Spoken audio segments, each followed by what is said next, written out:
জয় গুরু খামখেয়ালি প্রাণ চ্যানেলে আপনাদের স্বাগত। আজ আমরা পড়ব সকল অহংকার হে আমার ডোবাও চোখের জলে। লিখছেন শ্রী মনতোষ দত্ত। জয় গুরু।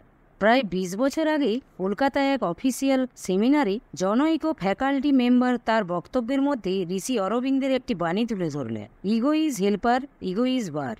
ভদ্রলোকের সেদিনের বক্তব্যের বিষয়বস্তু আজ মনে না থাকলেও ঋষি অরবিন্দের সেই বাণীটি আজও ভুলেনি, যেটা জীবনে চলার পথে আমাকে খুব সাহায্য করেছে। Growing within the psychology of inner development, Sri Aurobindo and the Mother বইয়েতে তার বাণীটি নিয়ে বিশদ আলোচনা রয়েছে।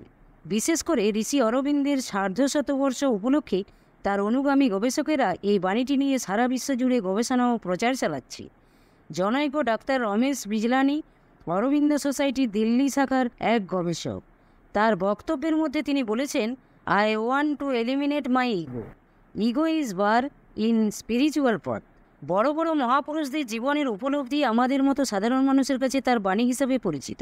তাদের সেই অমূল্য বাণী আমরা যদি নিজেদের জীবনে উপলব্ধি ও প্রয়োগ করতে পারি, তবেই তাদের প্রচেষ্টা সার্থক। মহাপুরুষদের উদ্দেশ্যই হল সমাজের মঙ্গল করা এবং জীবজগতের মঙ্গল করা। ইগো মানে অহংকার। যিনি নিজেকে নিয়ে ব্যস্ত থাকেন তিনি আত্মকেন্দ্রিক, স্বার্থপর, নিজেকে বড় ভাবা, তর্কে হার না মানা, অন্যের ভুল খুঁজতে যাওয়া ইত্যাদি গুণগুলি তার মধ্যে থাকে। ইগো শব্দের অর্থ অহং, অহং অর্থে অহংকার, আবার অহং অর্থে অয়ং, আত্মা ব্রহ্ম, আমি সেই আত্মা যা ব্রহ্ম। ইগোর ইংরাজিতে অর্থ দাঁড়ায় self esteem or self importance, আমিত্ববোধ, আমিত্বের সত্তা, অহং ব্রহ্মাস্মি। ১৩৪১ সালের বৈশাখ মাসের আর্যদর্পণে দৈত্য ও উপাসনা প্রবন্ধে শ্রীমৎ যোগানন্দ হংস এক জায়গায় লিখেছেন, অনাত্মার ওপর যে আত্মার প্রাধান্যভাব তাহাই মানুষের সত্য, নিত্য, চিরস্থ, উপাদেয়, পরম অক্ষরভাব অর্থাৎ স্বভাব। এজন্যই মানুষের স্বভাবকে আধ্যাত্মিক বা অধ্যাত্মভাব বলা হয় এবং এজন্যই যাবতীয় শাস্ত্রকার ঋষিগণ সমস্বরে এক বাক্যে ওই আত্মাভাব বা আত্মার প্রাধান্য ভাবকে অহং বা অহংভাব বলিয়া প্রকাশ করিয়া গিয়েছেন। অতএব আত্মিক অর্থাৎ অনাত্মার ওপর আত্মার প্রাধান্য অবস্থায় প্রকৃত অহংভাব। অহং বা আমি, ইহাই বিদ্যা বা সত্য জ্ঞানময় ভাব। এই বিদ্যাময় ভাবের আবার দুই অবস্থা। উচ্চতম অহংভাবে কোনো ব্যষ্টিভাব বা ব্যষ্টিজ্ঞান আদৌ থাকে না। সব জীব, সব আত্মা তখন এক ও একই পরমাত্মা হইয়া যান, অর্থাৎ ওই পরম বা সর্বোচ্চভাবে আমি বিশ্বময় এক অদ্বৈত পরমাত্মা বা মায়ামুক্ত পরমেশ্বর হইয়া যায়। তন্নিম্নে বা তৎপূর্বে আত্মিক প্রাধান্যযুক্ত আরও এক প্রকার অক্ষর বা সচ্চিদানন্দ অবস্থা আছে। তদবস্থায় অনাত্মা প্রকৃতি অর্থাৎ অসৎ বিজিত হইয়াও জ্ঞানে চৈতন্যে বা আত্মায় অভেদ অথচ বহু বা ব্যষ্টিভাব থাকে, অর্থাৎ আমি মূলে এক হইলেও যেন অভিন্ন বহু হইয়া বিশ্বে বিরাজ করি। এই ভাবটিও বিদ্যামায়ার অবস্থা। তপলোকের অভিজ্ঞান অক্ষর পুরুষাবস্থা, শুদ্ধ সত্য অবস্থা, কূটস্থ এবং অক্ষরভাব বলিয়া শাস্ত্রে প্রকাশ করা হয়। এই ভাবটিও মানবের আদর্শ বা অভীষ্ট অবস্থা। তৎপ্রাপ্তির নিমিত্ত সাধন ভোজন করা হয়। পূর্বোক্ত পরম ও অদ্বৈত অহং ভাবকে পুরুষোত্তম বা অক্ষর ব্রহ্ম এবং এই ব্যষ্টি শুদ্ধ সত্য অহংভাবকে অক্ষর পুরুষ বা অক্ষর বলা হয়। নলিনীকান্ত চট্টোপাধ্যায় নাস্তিক ছিলেন। তিনি ধর্মের নামে ভণ্ডামি সহ্য করতেন না। তিনি ছিলেন যুক্তিবাদী, তাই বলে ধর্মকে কখনো অসম্মান করতেন না। বন্ধুদের সঙ্গে নিয়ে সমাজ সেবা করতেন। কোনো নিচু জাতের কেউ মারা গিয়েছেন, নিচু জাত বলে শ্মশানে দাহ করার কেউ নেই, কেউ ছোবে না। নলিনীকান্ত তার দলবল নিয়ে সেই কাজটিই করতেন। অত্যাচারী বউয়ের হাত থেকে শাশুড়িকে বাঁচিয়েছিলেন। দুর্বলের প্রতি অধর্ম অনাচার তিনি মেনে নিতেন না। সেই নাস্তিক যুক্তিবাদী তার স্ত্রীর মৃত্যুর পর তার পরলোকগতা স্ত্রীর ছায়ামূর্তি দর্শনই তার জীবনের প্রেক্ষাপট সম্পূর্ণ বদলে দেয়। তার সেই পরলোকগতা স্ত্রীকে পাওয়ার জন্য ব্যাকুল হয়ে গুরু বামাখ্যাপার কাছে তন্ত্র সাধনা শুরু করলেন। ধর্ম করার জন্য নয়, স্ত্রীকে পাওয়ার জন্য তার এই সাধনা। মা তারাকে পেলেন স্ত্রী রূপে, তাকে ধরতে যান, পারেন না, তার শরীরে মিলিয়ে যায়, মন তার ভরল না। তার প্রশ্ন, আমি কে? এখানেও সেই আমি কে জানতে গিয়ে পরপর জ্ঞান, যোগ, নির্বিকল্প সমাধি থেকে গুরুভাবে বুদ্ধিত হয়ে ফিরে আসা এবং শেষে প্রেম সাধনায় সিদ্ধিলাভ করে ব্রহ্মজ্ঞান অর্জন করলেন। নাস্তিক নলিনীকান্ত থেকে মা মহামায়ার ইচ্ছায় জগৎগুরুর আদেশে ব্রহ্মবীর সদ্গুরু স্বামী নিগমানন্দ সরস্বতী হলেন। এখানে নলিনীকান্তের ইগোই হেল্পার। মানুষের ভেতরের ইগোকে যদি পজিটিভভাবে কাজে লাগানো যায়, অর্থাৎ তার অন্তরের জেদকে কাজে লাগিয়ে সেই ব্যক্তি অসাধ্য সাধন করতে পারে। আমাকে পারতেই হবে, আমি পারবই। এখানে শ্রী শ্রী ঠাকুর মহারাজের কিছু অমূল্যবাণী তুলে ধরা হলো।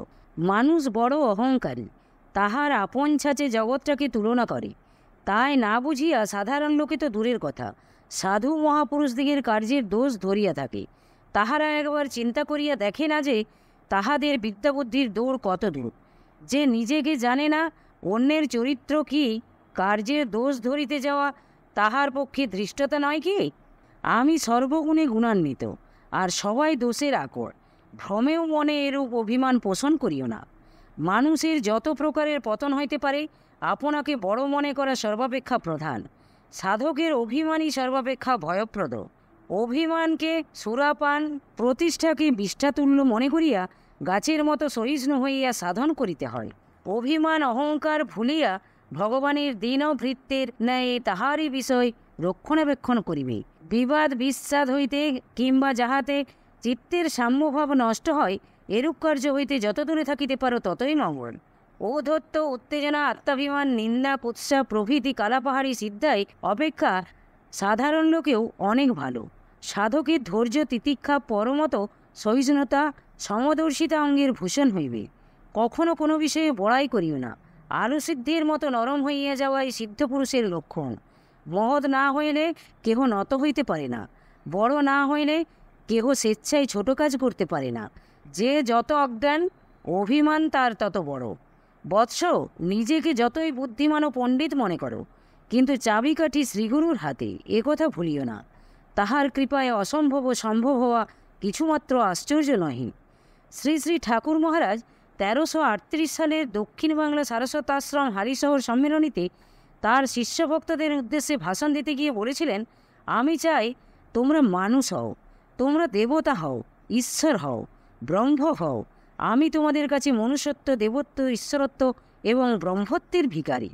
সেই ঠাকুর মহারাজের আদেশের প্রথম সোপান মনুষ্যত্ব অর্জন। তার ধারে কাছে আমরা পৌঁছাতে পারিনি। সংসারের ত্রিতাপ জ্বালায় আমরা দগ্ধ হচ্ছি। এই সংসারে আমরা সবাই ষড়রিপুর দাস হয়ে আছি। তার ইচ্ছাটার মর্যাদা দিতে পারিনি। এই ইগো জিনিসটা আমাদের প্রত্যেকের মধ্যে বিরাজ করছে, কারো কম কারো বেশি। অনুশীলনের মাধ্যমে ধীরে ধীরে এটাকে বর্জন করতে হবে। যৌবনের প্রভাব সব থেকে বেশি। ইগো বা অহংকার মূলত 4টি কারণে হয়: উচ্চ বংশ বা কুলশ্রেষ্ঠ, 2 নম্বর জ্ঞানী, 3 নম্বর যৌবনের অহংকার, 4 নম্বর অর্থ এবং সম্পত্তির প্রাচুর্য। এর সঙ্গে যদি ক্ষমতা বা পাওয়ার থাকে তাহলে সোনাই সোহাগা। এই সমস্ত বদগুণগুলি আমাদের সকলের মধ্যে কম বেশি আছে। স্বামী স্ত্রী, শাশুড়ি, ননদ, যা, দেওর, ভাই বোন ইত্যাদি সকলকে নিয়ে চলা এই সংসারে ইগো এর প্রভাব সব থেকে বেশি। আমরা সবাই এই ইগো বা অহংকারের দাস হয়ে আছি।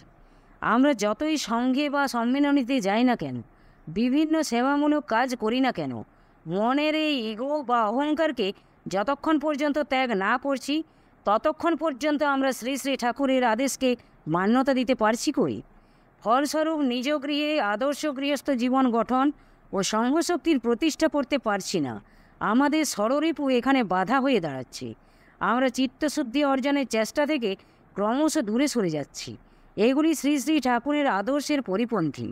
তিনি চাইছেন তোরা সংসারে আমাকে মূলে প্রতিষ্ঠা করে গুরুর দাস হয়ে সংসারে সমস্ত কর্তব্য করে যা। যতক্ষণ আমাদের চিত্তশুদ্ধি না হচ্ছে আমরা এইভাবেই মজে থাকব।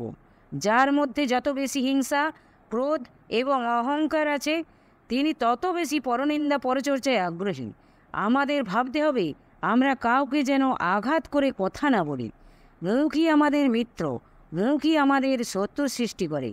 সুন্দর কথা বলা, প্রিয়ভাষী হওয়া ভীষণ প্রয়োজন। দাসের প্রার্থনা আমরা সমস্ত শিষ্যভক্তরা বিভিন্ন সঙ্গে নিয়মিত পাঠ করি। আমাদের প্রত্যেকের উচিত এই লাইনগুলি নিজ জীবনে এবং পরিবারের জীবনে প্রয়োগ করা। শৃণ্বন্তু বিশ্বে অমৃতস্য পুত্রা। এই বিশ্বে আমরা সবাই অমৃতের সন্তান, আমাদের সেই ভাব এখনো আসেনি। শ্রী শ্রী ঠাকুর স্বয়ং বলেছেন, তোরাই আমার ভগবান, তোরা বোঝ যে তোরা ভগবান। যেদিন তোরা বুঝবি তোরাই আমার ভগবান, সেদিন আমার গুরুগিরি সার্থক হবে। বড় বড় মহাপুরুষেরা কি সুন্দরভাবে এই ইগো বা অহংকারকে জয় করে চলেন, তার দুই একটা উদাহরণ দেওয়া যাক। পুরী শহরে তখনও ইলেকট্রিক আলো আসেনি। এদিকে ভাদ্র ও আশ্বিন মাসের গুমোট গরমে শ্রী শ্রী ঠাকুর মহারাজের খুবই কষ্ট হয়। তাই নীলাচল কুটিরে আলো পাখার ব্যবস্থার জন্য কলকাতা থেকে সুধীরদা ইলেকট্রিকের সরঞ্জাম, ডায়নামো এবং সিমেন্স কোম্পানির ইঞ্জিন সঙ্গে একজন ইলেকট্রিশিয়ান আনলেন। উত্তর দিকে সিমেন্ট কংক্রিট দিয়ে মেশিন ঘর তৈরি হলো। তার ছাদ দেওয়া হলো করোগেটেড 3টি টিন দিয়ে। সেগুলি লাগানো হচ্ছিল। নাটবল্টু দিয়ে একটা টিন সম্পূর্ণ লাগানো হয়েছে, আরেকটা অর্ধেক লাগানো, অন্যটা শুধু পেতে রাখা আছে। মিস্ত্রি টিন লাগাচ্ছে। লোচনদা মইয়ে দাঁড়িয়ে আছে। সুকুমামা নিচে তদারক করছেন। শ্রী শ্রী ঠাকুর ছাদে তামাক খাচ্ছিলেন। হঠাৎ জগন্নাথ মন্দিরের দিক হতে একটা প্রচণ্ড ঘূর্ণিঝড় গোঁ গোঁ শব্দ করে ধেয়ে আসলো। ঠাকুর তামাক ফেলে নীলামায়ের হাত শক্ত করে ধরে সবাইকে সাবধান করছেন। মুহূর্তের মধ্যেই ওই ঝড়ে খোলা টিনটি লোচনের মাথার উপর দিয়ে পাশের বাড়ি লবঙ্গ আবাসে পড়ল। অর্ধেক লাগানো টিনটি বাগানে পড়ল। পাশের বাড়ির কর্তা ও গৃহিণী রুষ্টমুখে এসে একটা বকাবকি বা অনুযোগ করতে যাবেন, ঠিক তখনই শ্রী শ্রী ঠাকুর মহারাজ উপরের ছাদ থেকে বললেন, অবিনাশবাবু, কিছু মনে করবেন না। এমন হঠাৎ ঝড় উঠল যে কেউ সাবধান হতে পারেনি। আমার এখানে 3টি ছেলে মরতে মরতে বেঁচে গেল। দেখছি আপনারও কিছু ক্ষতি হয়নি। ওহ, যে বিপদ থেকে আজ রক্ষা পেলাম সে এক ভগবানের কৃপাতেই সম্ভব। ঠাকুর অল্প কথায় গুছিয়ে বলতে অবিনাশবাবু শিউরে উঠলেন। গৃহিণীও ভিতরে চলে গেলেন। শ্রী শ্রী ঠাকুর আর একবার ভদ্রলোকের কাছে ক্ষমা প্রার্থনা চেয়ে নীলুকে নিয়ে ঘরে ঢুকলেন। এই ঝড়ে যে কত বড় বিপদ থেকে সবাই রক্ষা পেল সেটা অন্তর্যামী ঠাকুর মহারাজ বুঝেছিলেন। 4 সাধনায় সিদ্ধ ব্রহ্মবীর সদ্গুরু স্বামী নিগমানন্দ পরমহংসদেব ঝড়ের তাণ্ডবের জন্য সমস্ত ইগো বা অহংকারকে সরিয়ে একজন সাধারণ প্রতিবেশীর কাছে ক্ষমা চাইছেন। শ্রী শ্রী ঠাকুর মহারাজের এই রকম আরেকটি উদাহরণ দেওয়া যাক। বগুড়া আশ্রমে শ্রী শ্রী ঠাকুর মহারাজ এসেছেন। সকলের মঙ্গল কুশল নিতে নিতে হঠাৎ তিনি কৈলাস ডাক্তারের খোঁজ নিলেন। ভক্তদের মধ্যে থেকে সুরেন্দা, হরপ্রসাদদা, গোবিন্দদা বলে উঠলেন, ঠাকুর, ওই কৈলাস ডাক্তার সবসময় তোমার নিন্দা করে বেড়ায়। শ্রী শ্রী ঠাকুর বললেন, আমার সেবা করে তোমাদের যে গতি হবে তারও সেই একই গতি হবে। তবুও সে তো আমারই নাম করে। ব্রহ্মবীর সদ্গুরু স্বামী নিগমানন্দ সরস্বতী তিনি শুধু ক্ষমাই করলেন না, তার পরলোকে মুক্তির ব্যবস্থা করলেন। যিনি তার নিন্দা করেছিলেন এই ছিলেন আমাদের ঠাকুর মহারাজ। বিশ্বকবি রবীন্দ্রনাথ ঠাকুর, যিনি নিখাদ খাঁটি সোনা, যার গুণের সমাদর সারা বিশ্ব জানে, সেই কবিতার ভাষায় লিখেছেন, আমার মাথা নত করে দাও হে তোমার চরণ ধুলার তলে, সকলে অহংকার হে আমার ডুবাও চোখের জলে। নিজেরে করিতে গৌরব দান, নিজেরে কেবলই করি অপমান, আমারে যেন না করি প্রচার আমার আপন কাজে। তোমারই ইচ্ছা করো হে পূর্ণ আমার জীবন মাঝে, সকল অহংকার হে আমার ডুবাও চোখের জলে। আরও প্রেমে মোর আমি ডুবে যাক নেমে, সুধাধারে আপনারে তুমি আরও আরও করো দান। পরিশেষে শ্রী শ্রী ঠাকুরের বাণী দিয়ে শেষ করছি। মৎ কর্ম পরম ভব, তোমরা শুধু আমার কর্ম করে যাও, আমার এপারের কাজের চিন্তার ভার গ্রহণ করো, তোমাদের পরপারের চিন্তার ভার আমি নিলাম। তোমরা তোমাদের হৃদয়াধার শূন্য করে রাখো, আমি পূর্ণ করে দেব। রিক্ত হও, মুক্তি নাও। জয় গুরু, জয় গুরু। আজ এই পর্যন্তই। যদি আপনাদের ভালো লেগে থাকে তাহলে চ্যানেলটিকে সাবস্ক্রাইব করে সাথে থাকবেন। জয় গুরু, জয় গুরু।